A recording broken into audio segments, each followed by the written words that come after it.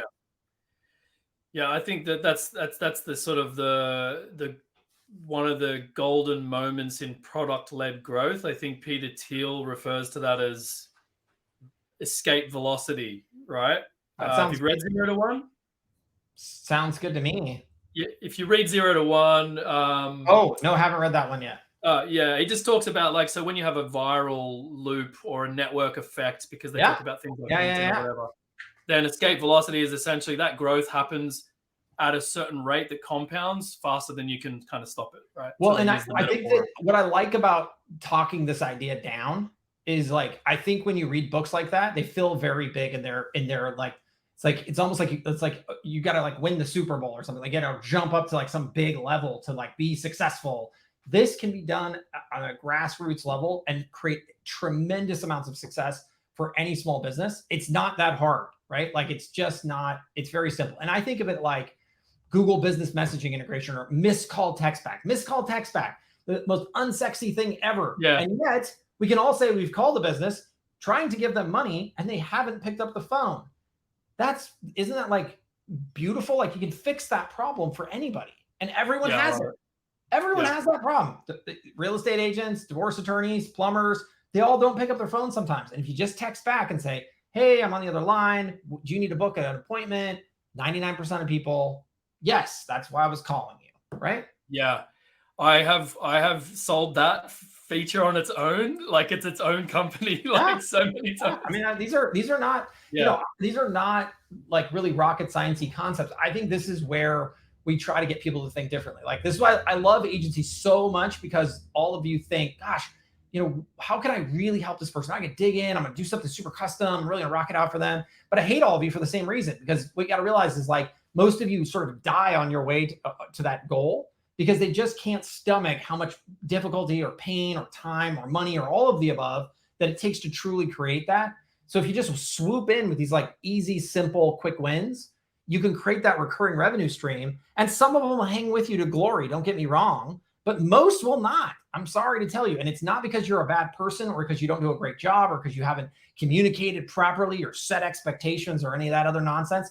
It's psychology. It's the fact that the average small business cannot stomach the idea of paying someone as much as you need to charge them, because they don't do it anywhere else. There's no pattern for you to follow, right? You become like the most expensive person they've ever met in their entire business, and you're supposed to be paid for forever.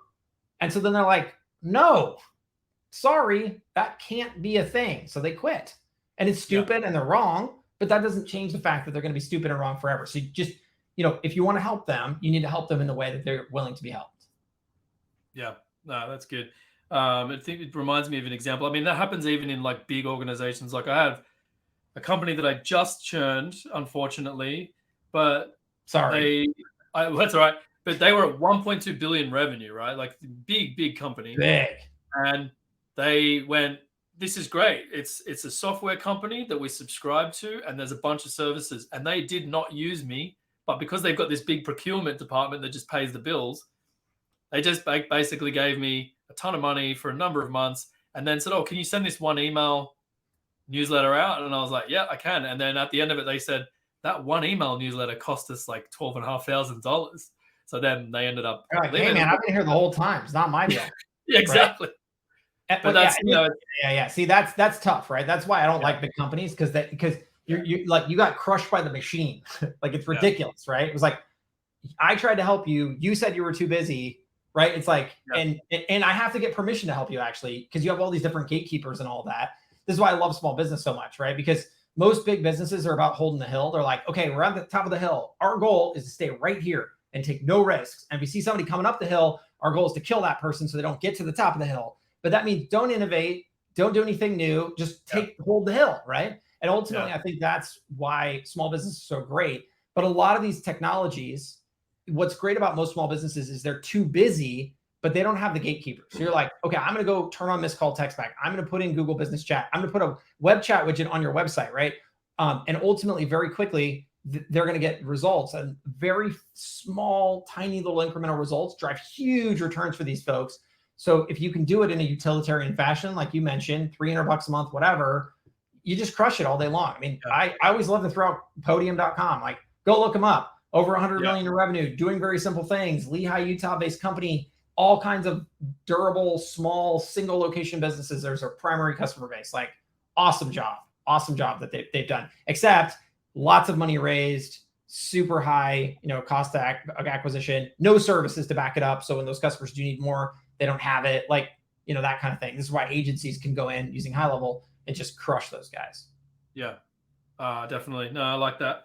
Yeah, I mean, look, I think that honestly, I could just sell missed call text back as its own business. I know. Isn't that the craziest thing? There are companies, by the way, there are SaaS companies that do that. They have fancy names and big old websites, and they talk the talk, but when it's all said and done, they just sell missed call text back. And the reason why is because you just get one of the stupid things to start happening, and the person on the other side's like, oh my God, this is amazing. Yeah. Oh, it's easier because you just dangle some stats in front of them, like 62% of first calls to businesses are missed. Yeah. And you have to respond within the first 5 minutes, otherwise the lead goes away. Bang. Yeah, and you just say, hey, have you ever missed a phone? Have you ever missed a phone call and then try to call back later and they didn't buy or didn't pick up, or you didn't make them into a customer? And if anybody says no, you just say liar. Yeah, yeah, exactly. No, you're lying. You're lying, or you have been in business for 5 minutes. Either way, I probably, I'm out. Like, you're an idiot. Like, of course, everyone's gonna say, of course. And you're like, well, there you go. How many of those? And you just walk it down, right? It's like, how many of those every month would you need to turn into a job to pay, $300? And so they'll probably give you some crazy number like 5, which is no big deal. But I think the real answer is like 1, right? Yeah. Well, of course, yeah. Like, I mean, I look at anything with like an average order value that's $300 or more, and you can make can make an economic case for it, which is almost anybody. Yeah. Right. Yeah. Yeah. And anyone who's getting calls anyways, you don't call anybody for less than $300. I mean, almost ever. Right. Right. I can think of very few people. I mean, maybe the florist or something, but even there, it's they're getting there. Yeah, they're getting there. And honestly, again, it's a volume. It's really a volume game. I mean, at the end of the day, they probably get a lot more calls than the plumber. They sell a lot more flower orders or whatever they call them. Yeah. Well, we got 5 minutes left, and I just wanted to check the Facebook feed because I haven't been looking at that. So let me just do that now. Oh yeah. So someone's saying, "What happens if you get acquired?" Yeah, I don't know what to tell you. I'm going to try not. I'm going to try not to get acquired. But here's the fun part about it. We had a full buyout offer last year, right? Yeah. For a lot more than we got. Yeah, and I turned it down. Yeah, and I turned it down for a very specific reason. I just didn't think that they would respect what we had built. And so I really truly love what we're doing.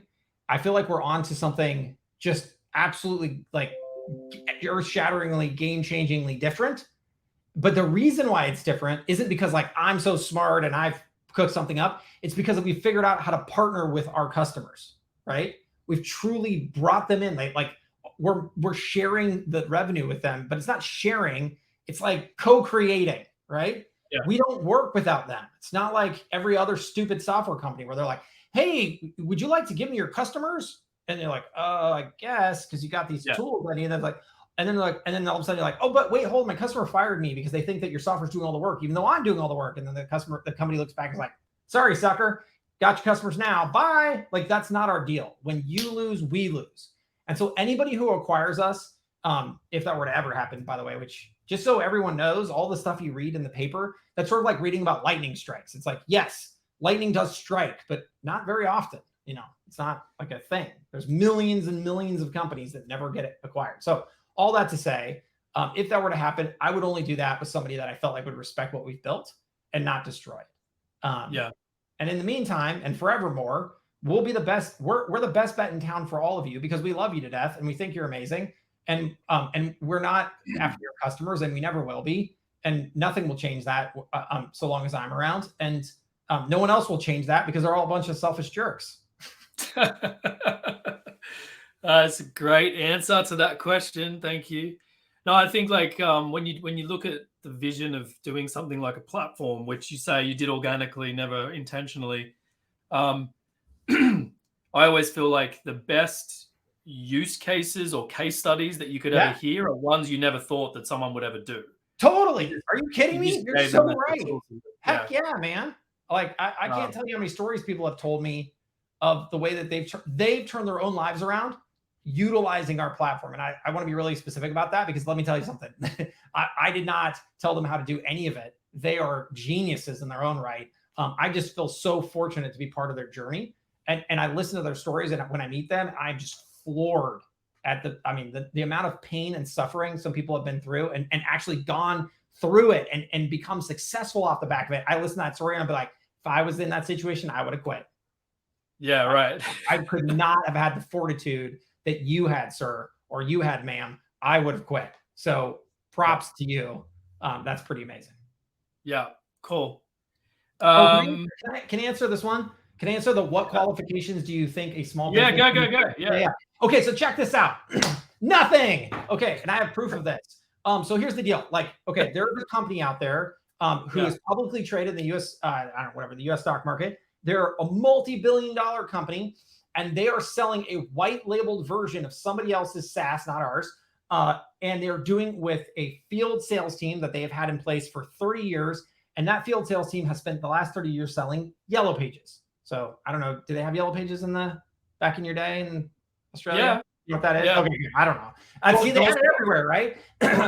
So these people bless their hearts, most of them are not very techy. They don't know a lot about marketing. So that's two strikes, right? And all they're used to is selling yellow pages. But what they're doing is they're walking into businesses in their local towns and cities all over the United States, and they're selling this white labeled software, which has some feature sets of HighLevel, although we have more, for $300 a month, and they are crushing it. I am saying just crushing it. By all SaaS metrics. They have super low churn, high ARPU, which is average revenue per user, great LTV, long-term value, right? All of the low CAC, cost to acquire a customer, like all the crazy SaaS metrics, super low. And one thing I will say is, while I'm a hater on their, I think any agency standing could blow them out the door. I have huge props and respect for the fact that they're doing this. So I highlight this because the reality is all of you could be doing it. It's not that hard. It just feels like it is, even though it's not. Yeah. I think that's a lot of the traps that I've seen, because, I try to help as many people as I can. It's sort of like what I'm doing now. It's all overthought, right? And, yes. Yes, that is, everybody overthinks it. Stop. Like, for God's sake, realize, deliver some value so you can keep yourself in the door. Back to the very beginning, the coaches that I know that make lots of money. I had a guy walk into the booth and say they do $45 million in coaching revenue. And I know he's not lying. $45 million. You know how many people do $45 million of anything? Zero, right? It's hard to do. And the reality is that they start at some nonsensically tiny amount, like $29 a month, right? Awesome. It's how it's done. Start small, grow up. Nice. All right. Well, that's time. I could do another hour of this. Are there any more questions we can knock out real quick? I don't want to leave anybody hanging with my amazingness. Okay, here's one that was a bit of a left of field one. Hold on, keep going. I can hear you. Okay, it's all good. We're not recording or anything, but that's okay. No big deal. I do that all the time. This is a bit of a left of field one, but certification programs. Would you do your own? Coming. Yeah. Okay. Yeah, absolutely. Because you know why? The number one question I got at Traffic and Conversion is, hey, do you know someone who could set up HighLevel for me? And I'm like, kind of. I mean, yes, we have a success team ourselves. I know all kinds of great coaches, but there's like this weird middle ground that people want. So I think we should have a certification program. I don't know anything past that, right?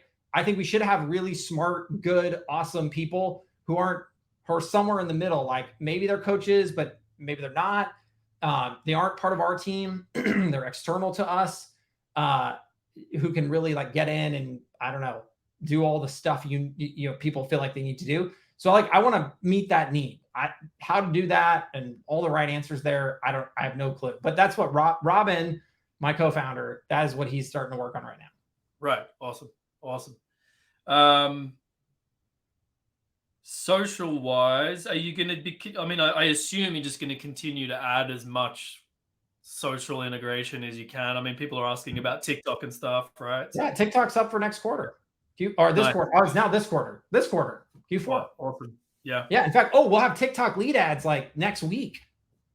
Awesome. Yeah. We'll have posting after that. It's funny because nobody gets excited about TikTok lead ads, but I'm telling you, they're going to be like Facebook lead ads. There was a day, everyone posted on Facebook. It was like, organic posts and blah, blah, blah. But I hate to break it to you. At some point, got to make money. So they're going to be all about buy an ad if you want your post to rank or whatever, show up. So and it'll be lead ads, because lead ads made it easy for people to make ads and get leads without having to be a designer and have a landing page and all that. Yeah. Oh, this is a question that I wanted to ask you. So Chase mentioned, did he start off as an agency using HighLevel and he came on?